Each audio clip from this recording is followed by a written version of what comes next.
Bueno, yo, digamos, desde mi formación universitaria, siempre he sido amante del cine mexicano. Desde niño pues, lo disfrutaba viéndolo en la televisión. Me tocaron todavía algunas películas mexicanas, digamos, de la industria que dejó la época de oro, poderlas ver con los últimos cómicos, por ejemplo, en el cine. Pero digo que ya habían pasado muchos años, pero me refiero, todavía eran los rezagos de esa estructura industrial. Y bueno, aprendí a valorarlas así como te comento, sin pensar en la perfección de la cinematografía que desde hace muchos años ha alcanzado en Estados Unidos o en Europa, y a disfrutarla así. Entonces, desde mi formación profesional, muchos de mis trabajos tenían que ver con el cine mexicano. Tuve oportunidad de trabajar con gente de las escuelas de cine en sus proyectos. Y bueno, me involucré tanto en la producción. Cuando me involucré en la producción entendí perfectamente cómo estaba, lo que representaba ver cada escena en el cine. Y bueno, pues me encantó ese modo de hacer y de ver. Y bueno, me he dedicado a eso prácticamente profesionalmente desde que salí de la carrera hace 20 años. Y bueno, mi orientación es más de investigador, de curador. Me dedico a escribir sobre eso, a hacer exposiciones sobre eso. Y bueno, pues así también me he involucrado en el ambiente del cine. ¿Y qué fue el detonante que llamara tu atención hacia el cine mexicano? O sea, yo siempre había sido fan del cine como tal, espectador y demás. Mi introducción al mundo de las exposiciones sí tuvo que ver sobre todo con un par de exposiciones maravillosas.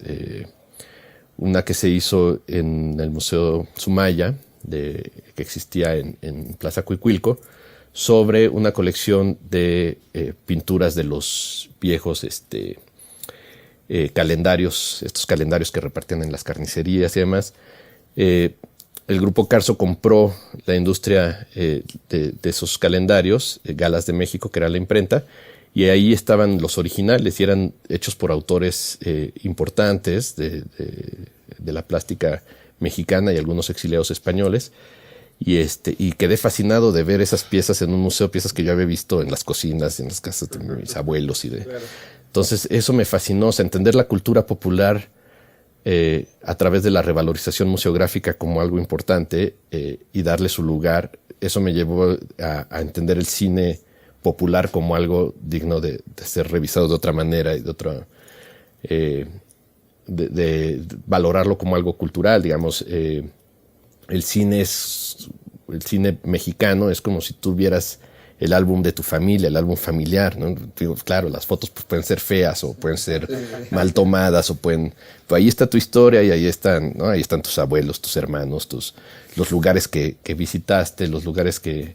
Entonces me parece que fue una manera de entender el cine como documento y como memoria y no valorarlo solo por su calidad estética. Y entonces fue cuando entendí que lo que quería hacer era traslado de revalorización de documentos cinematográficos a otras lecturas. Y yo creo que con esto arrancamos con una pregunta que creo que es fundamental para definir desde su origen qué es el cine mexicano. Y voy a lo siguiente, para ti, personalmente, ¿qué es ser mexicano? ¿Qué es ser mexicano? ¿Qué es ser mexicano? Vamos a empezar de esta manera. Bueno, pues, mira, mi concepto de la mexicanidad me parece que es un concepto que se ha simplificado a lo largo de la historia, digamos, sobre todo después del movimiento revolucionario se empezaron a generar ciertos elementos identitarios de la mexicanidad que, como es obvio en un territorio tan amplio como el nuestro, no alcanzan esta representación, digamos, el charro, la china poblana, las canciones vernáculas mexicanas, la comida del centro, ¿no? Como el mole, el chile.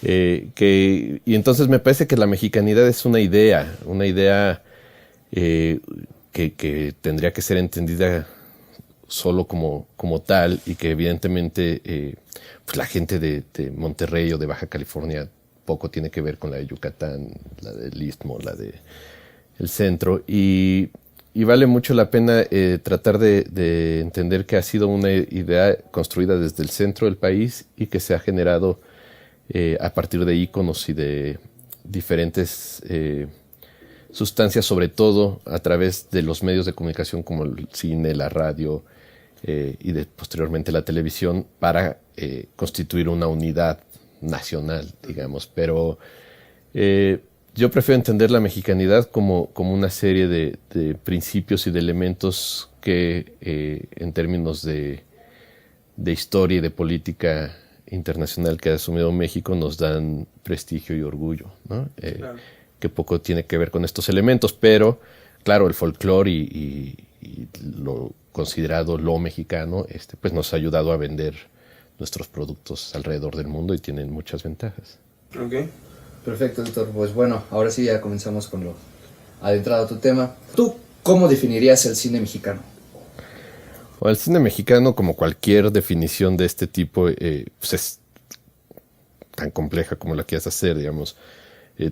Los directores o fotógrafos que ahorita están teniendo muchísimo éxito en Hollywood, que nacieron en nuestro país o que se formaron en nuestro país, pues no necesariamente le dan el carácter de mexicano a las producciones en las que participan, como tampoco ¿no? producciones que se han filmado en estudios y en locaciones mexicanas, como Titanic o como otras, en el estado de Durango, por ejemplo, que había estudios muy famosos para los westerns, no le dan tampoco el carácter de mexicanidad, ¿no? O sea, no tiene que ver con territorios ni con nacionalidad de las personas que nacen. Me parece que es el sistema de producción, una forma de producir películas muy particular, muy diferente a cómo se producen películas en Estados Unidos y cómo se han producido siempre a lo largo de la historia. Ha sido una forma muy pues más artesanal, con otros elementos. Un director de la época de oro que se llama Chano Urueta decía que si la gente supiera cómo se hacen películas en México, las verían de rodillas, ¿no? Sí es o sea, en muchos casos se hacen a base de sacrificios, a base de un ímpetu y una colaboración entre amigos y bueno, también hay una industria y ha habido momentos gloriosos de esa industria, pero aún así, digamos, comparado con las formas y los montos exorbitantes de dinero que utilizan otras industrias, pues es un cine más artesanal y más hecho con pasión y con amor, me parece, a lo largo de la historia que otras cinematografías. Entonces, ¿tú opinas que no es una cuestión de nacionalidad el hacer cine mexicano? ¿Qué se necesita? O sea, me parece que el toque de lo mexicano lo da este sistema de producción arcaico, artesanal, más cercano, o sea, donde tienes que encontrar un diálogo con tu espectador, que generalmente ha sido el propio mexicano y los países de Latinoamérica, en el que el espectador entiende este juego y sabe que va a creer lo que ve, ¿no? Aunque no esté bien producido, aunque los escenarios se vean que son de cartón, aunque se vea que es una proyección y no hay, el cine mexicano en muchas etapas de su historia ha tenido este pacto con el espectador de no exigir esta perfección, ¿no? Se entiende de otra manera, y este sistema tan arcaico y tan precario de producción le da esa mexicanidad, y que tiene que ver pues con empresas productoras mexicanas, con realizadores mexicanos y con la forma de producir en México por mexicanos o por... nuestro cine está poblado de un montón de directores, escenógrafos, fotógrafos de otras nacionalidades, pero es un modo de hacer cine, ¿no? El mexicano.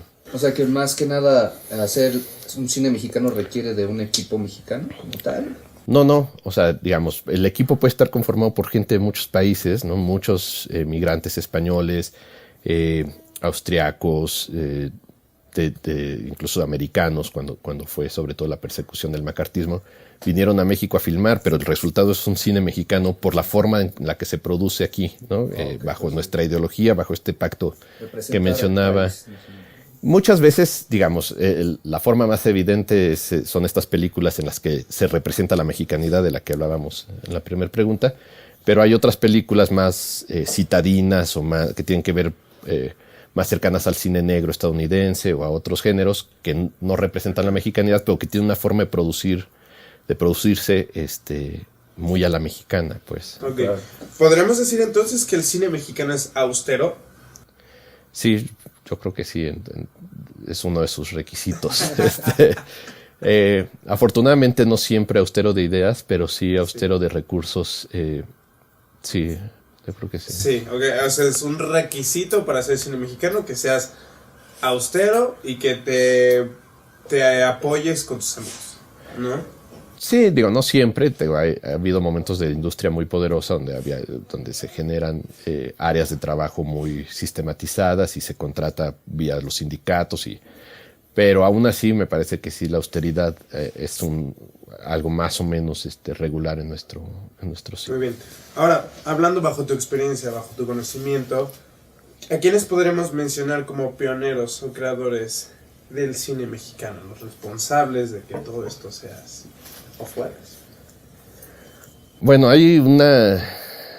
como en todo hay una historia más o menos oficial, ¿no? Que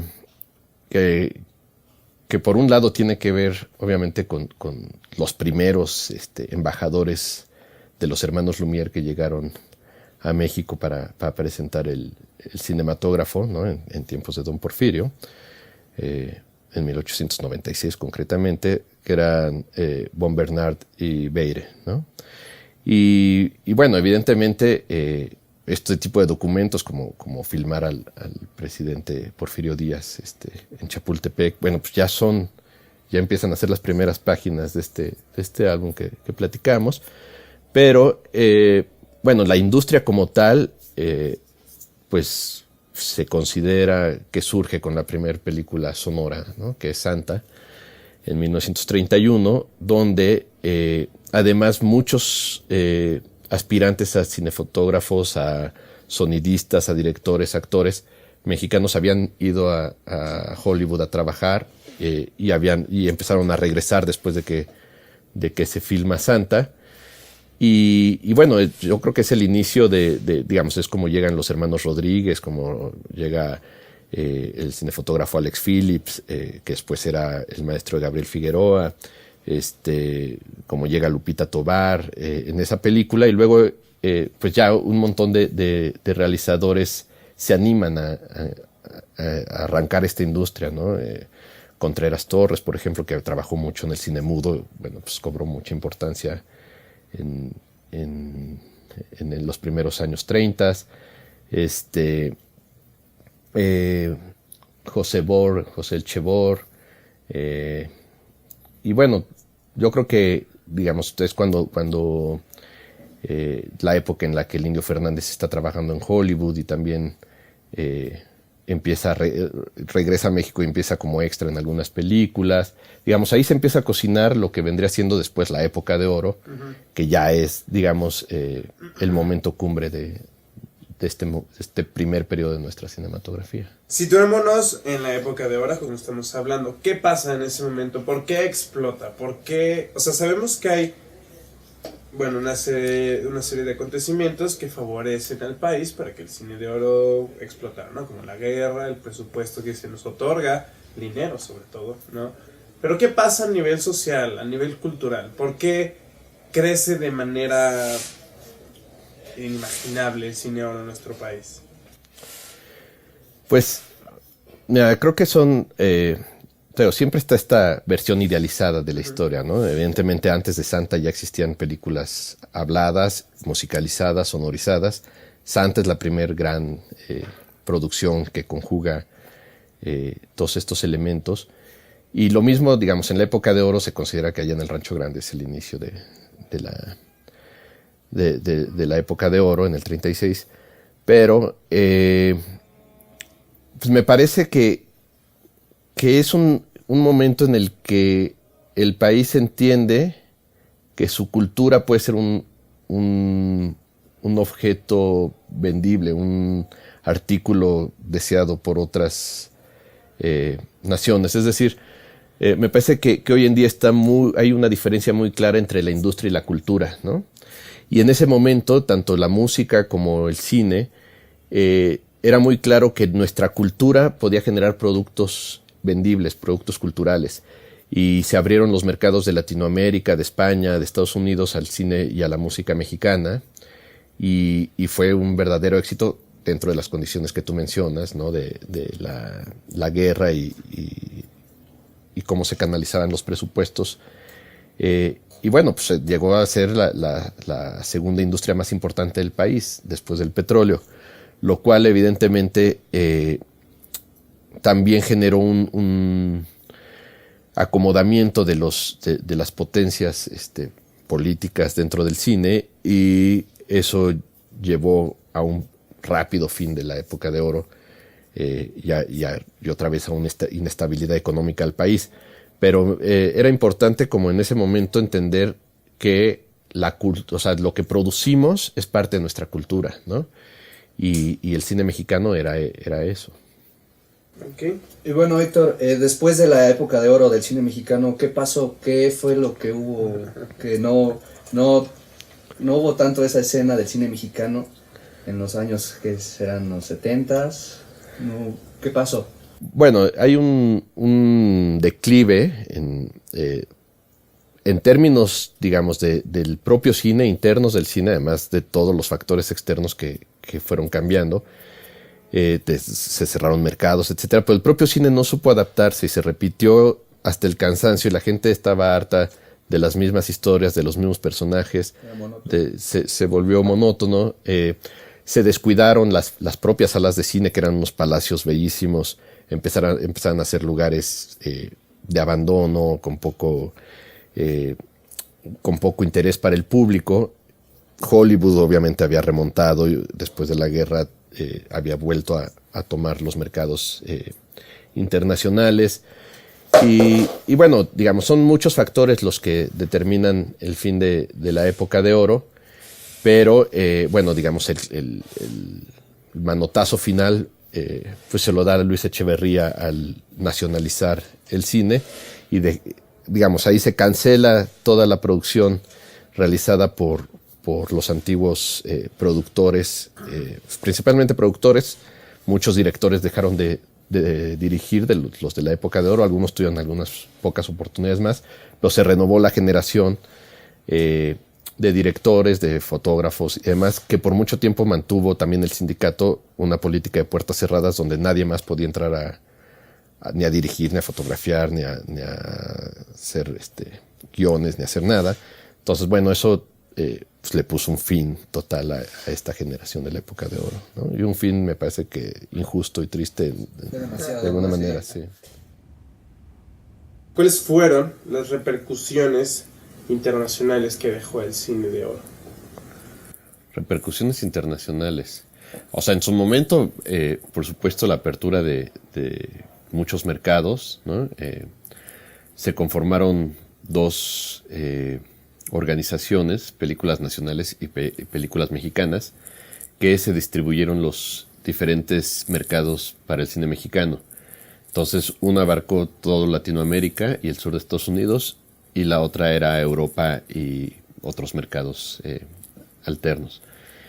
Y bueno, fue un cine que no solo fue exitoso industrialmente, sino que también fue galardonado en muchos festivales. De hecho, bueno, allá en el Rancho Grande se considera el origen de este periodo, justo pues porque Gabriel Figueroa, que es su su primer película, su primer largometraje como responsable de fotografía, gana el Festival de Venecia en fotografía, y empieza a ser muy reconocido y premiado el cine mexicano en sus diferentes vertientes, ¿no? de técnicas.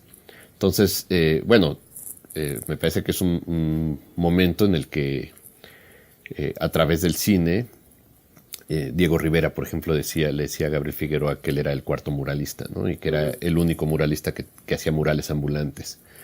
Entonces, bueno, esta idea de llevar la representación de la estética mexicana a todo el mundo, pues se volvió muy poderoso, ¿no? Y trajo turismo, se hicieron un montón de proyectos culturales en torno a esta idea de la mexicanidad en el cine. Y claro, bueno, económicamente era fundamental para México todos estos ingresos que venían del extranjero.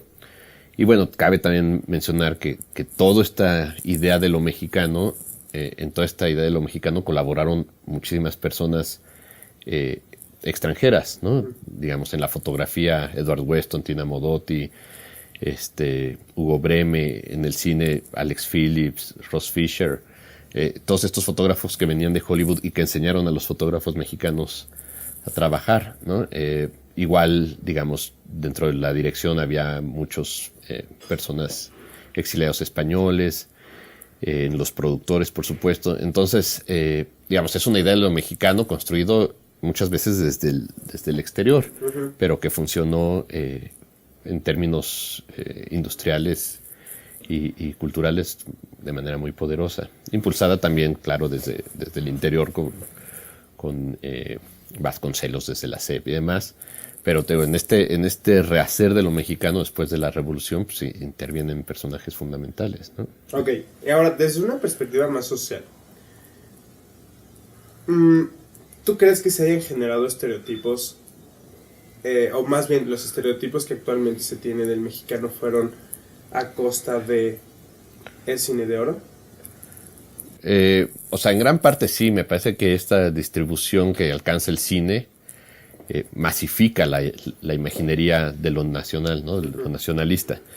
El charro, por supuesto, fue un tema repetido infinitamente en el cine mexicano y que ayudó a estereotipar. Pero bueno, como sucede con muchas otras culturas, ¿no? No sé si sea algo negativo. Me parece que en el momento fue algo que sirvió justo al crecimiento industrial y económico del país. Okay. ¿Cómo fue que hubo ese renacimiento del cine mexicano? Un ejemplo, las películas de los 90s, Amores Perros, que fue cuando el cine volvió a tener cierta, como digámosle, importancia, que no me cuenta. Pues mira, bueno, pasaron muchas décadas y muchas cosas, ¿no? Entre este nuevo cine del que hablas. Hubo muchos nuevos cines o intentos de nuevos cines mexicanos antes, ¿no? Uno tuvo que ver con esta generación de la ruptura de los 70s en las que se renovó la generación de realizadores y de fotógrafos, ¿no? Arturo Ripstein, Sergio Oljovich, Casals, en fin, digamos, una generación de directores nuevos que revolucionaron completamente las historias dentro del cine mexicano, que empujaron los límites de la censura por grandes distancias, digamos, se permitieron historias y escenas muy arriesgadas para la época. Y bueno, antes de eso, el concurso de Nuevo Cine, donde en los años 60, en 1966, se empieza a jugar con la posibilidad de una renovación generacional y se hacen estos concursos donde se presentan películas completamente fuera de la industria de la época, lo que quedaba de la época de oro ya para entonces, ¿no? Después, bueno, pues viene una decadencia terrible en los 80s, donde pues este cine de ficheras y cine me parece que ahí entre las películas de luchadores que habían empezado en la década de los 50, pero que cobraron fuerza en los 60s y 70s, todavía mantenían en gran parte al cine y las películas de ficheras. Y bueno, digamos, dada esa profundidad al abismo que cayó el cine mexicano en cuanto a calidad y en cuanto a público, se le llamó nuevo cine mexicano a unos intentos recurrentes de crear un cine para la clase media, ¿no? En efecto, ya en los años 90 y principios de los 2000 hay claros ejemplos de una industria que entendía mejor el juego de las distribuidoras internacionales, de las salas de cine como monopolios, ¿no? Estos grupos como Cinemark, Cinemex, que empezaron a surgir, Cinemas Lumière y y Cinépolis, ¿no? Que empezaron a comprar todas las salas de cine y ahora, bueno, creo que ya nada más quedan 3 o 2 de estas cadenas. Y bueno, se replanteó el juego en términos comerciales y algunas películas empezaron a despuntar, sobre todo esporádicamente, y que encumbraron a sus realizadores como Guillermo del Toro, como Cuarón, como El Negro, y fotógrafos como Lubezki, ¿no? Pero yo creo que en realidad en términos industriales no fue hasta hace algunos años que realmente el cine volvió a tener números asombrosos de taquilla, ¿no? Con estas películas más fáciles en términos de conseguir espectadores como nosotros, como la de Los Nobles, Sí, claro. Sí, la de Derbez, ¿no? De No se aceptan devoluciones. claro. Y bueno, entiendo el poder de y me parece que está muy bien que sanen a la industria, ¿no? Para que se permitan otro tipo de realizaciones. Pero bueno, es un momento, me parece que cumbre en este proceso de intentar rejuvenecer el público y rejuvenecer las historias del cine mexicano. Perfecto. ¿Tú consideras que el cine mexicano, a través de películas como lo son La Ley de Herodes, La Dictadura Perfecta, se convirtieron en un medio de expresión social? Bueno, el cine siempre ha sido un medio de expresión social y la denuncia ha existido de muchas maneras, ¿no? Evidentemente también ha habido periodos en los que la censura ha sido muy fuerte o el precio que han tenido que pagar los realizadores que se han atrevido a criticar directamente ha sido mayor, pero claro, el asunto es que aquí muchas de estas películas son de un solo realizador, que es Estrada, y él tiene una filmografía muy apegada a una vigilancia del quehacer político, del quehacer social, y critica en sus películas, además de manera, a mí me parece muy brillante y muy divertida, estos errores en la conformación de la sociedad y la democratización mexicana, ¿no? Incluyendo la violencia, el narcotráfico, y bueno, además ha tenido el tino de sacarlas en momentos álgidos de discusión, ¿no? Y bueno, como esas otras películas, como sucedió con la recreación de Colosio, del asesinato de Colosio y otras, pues me parece que es algo que ha venido, claro, conforme la sociedad ha ido empujando la democratización del país y la televisión ha perdido esa hegemonía y se ha abierto las redes sociales, la discusión, todo eso ha ayudado a que el cine se permita otros pasos en términos de crítica social y política. Pero me parece que siempre ha habido, digamos, Casals es un ejemplo de eso, ¿no? Lo que hizo con Canoa, con El Apando, con Las Poquianchis, se volvieron películas muy importantes en su momento y eran una crítica tanto a la sociedad como a los sistemas penitenciarios y a los asuntos políticos. Entonces, bueno, creo que siempre ha habido más, digamos, sí, a partir de esta nueva generación de los 70s hasta la fecha, pero bueno, siempre ha sido un medio de expresión y como tal ha tenido diferentes vertientes, ¿no?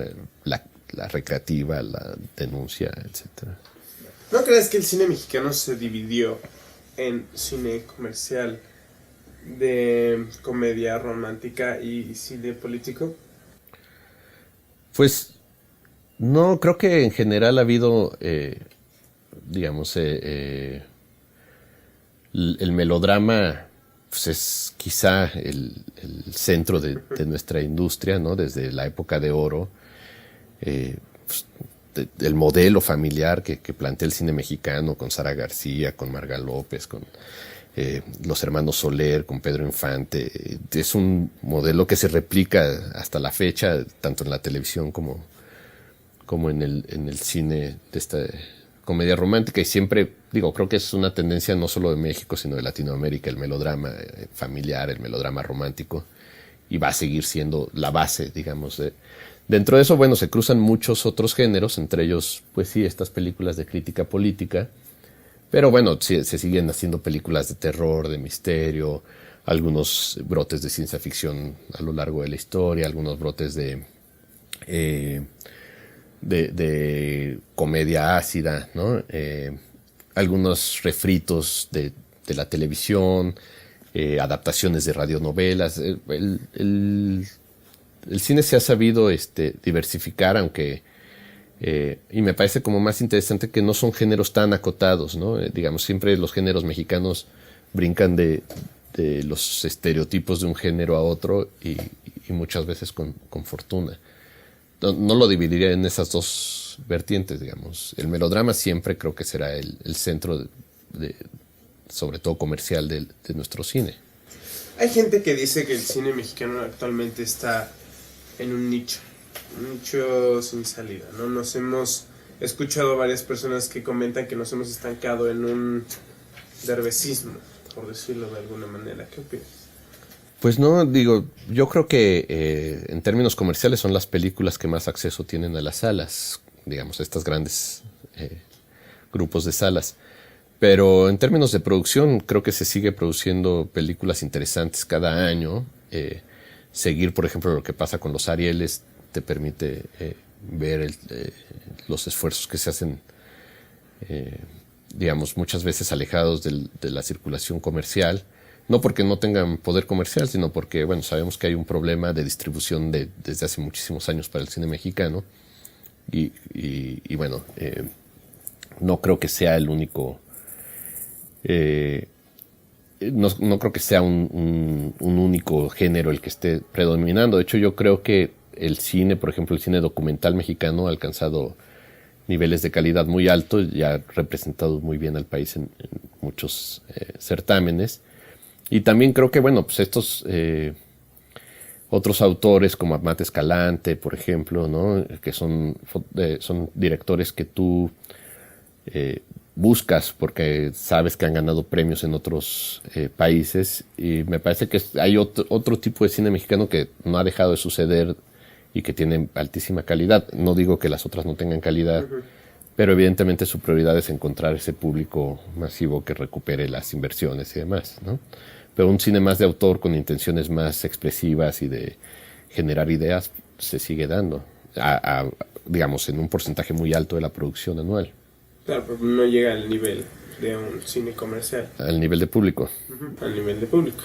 Pues no, pero también platicábamos hace rato, fuera de la grabación, del poder que ahora tienen, por ejemplo, Netflix y estas nuevas plataformas, donde películas que no fueron éxitos comerciales pueden llegar a otro tipo de gente, y también de la fuerza que tiene el boca a boca ahora, ¿no?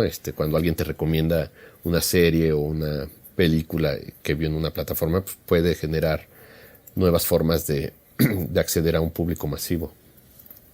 Y bueno, ya, ¿cuál crees o cómo ves que sea la visión que tiene del mundo sobre el cine mexicano actualmente? O sea, yo creo que los mexicanos como personas, sobre todo en las partes técnicas, han sido muy reconocidos, ¿no? Muchos fotógrafos, algunos escenógrafos, algunos sonidistas, los directores que todos conocemos, y varios actores pues han tenido mucho éxito últimamente fuera de México y en las grandes producciones, y han ganado lo que jamás ganarían en nuestro cine, ¿no? Claro. Demián Alcázar tuvo una pequeña participación en una de las películas de Narnia. Decía, bueno, pues lo que me pagaron por esa participación lo hubiera ganado en 10 años en el cine mexicano. Entonces, bueno, yo creo que gracias y a punta de calidad ellos han alcanzado estos niveles de participación de otro tipo de cine que les beneficia a ellos como técnicos o como actores o como directores, y que nos benefician a nosotros como país y como prestigio de la creatividad nacional. Dentro de México pues es otro cantar, ¿no? Insisto, creo que como sucedía desde los años 30, pues generar proyectos en México pues es la mayor parte del tiempo que inviertes en ese proyecto es antes de poder filmar, ¿no? En tratar de conseguir los recursos, en tratar de negociar, encontrar a los técnicos que te puedan ayudar. Pero bueno, me parece que también eso le da esta otra, este rostro al cine mexicano que muchas veces le ha valido también muchos premios como factura en los certámenes, porque bueno, está hecho con creatividad, con inteligencia, con humor muchas veces, ¿no? Y con pocos recursos, como lo hemos dicho. Y podrías, no sé por así decirlo, ubicar al cine mexicano en un ranking, o no existe tal ranking, no sé, ¿lo podrías catalogar así? Pues digamos, Hollywood no es, digamos, sería algo fuera de, ¿no? de la órbita que engloba todo el planeta, su poder de distribución, ¿no? Y comparado con eso o con lo que produce la India, ¿no? Lo que le llaman Bollywood, que también es incluso produce más que Hollywood. Bueno, son dos grandes potencias del medio, pero me parece que si lo comparas con países de Latinoamérica y que tenemos más o menos la misma historia, que empezó nuestra historia del cine al mismo tiempo con España, pues igual me parece que ahorita es un momento en el que nos falta producir más, nos falta producir con mayor calidad, pues nos falta sobre todo poderlo difundir y digamos, me parece que está en un punto medio, pero que en muchos momentos ha estado en un punto superior a estos países y también, bueno, pues hemos estado también en el sótano de calidad de producción de estos, comparado con estos países, ¿no? Bueno, ya para concluir, corto, breve, ¿podrías decir que el cine mexicano es bueno o malo? O sea, bueno en términos, me parece que la mayoría de las producciones son muy buenas. Uh-huh. Y muy bueno para quienes amamos el cine mexicano y que no nos importa ver una película. Bueno, no solo no nos importa, nos encanta ver películas de luchadores, de la India María, de Pedro Infante, de Mauricio Garcés o de Derbez, no importa. O sea, digamos, los que lo disfrutamos, pues me parece que los términos de calidad se leen en otros niveles y se disfruta en muchos sentidos. Ok, perfecto. Pues bueno, creo que eso sería todo, ¿eh? Muchas gracias. Gracias a ustedes. Gracias.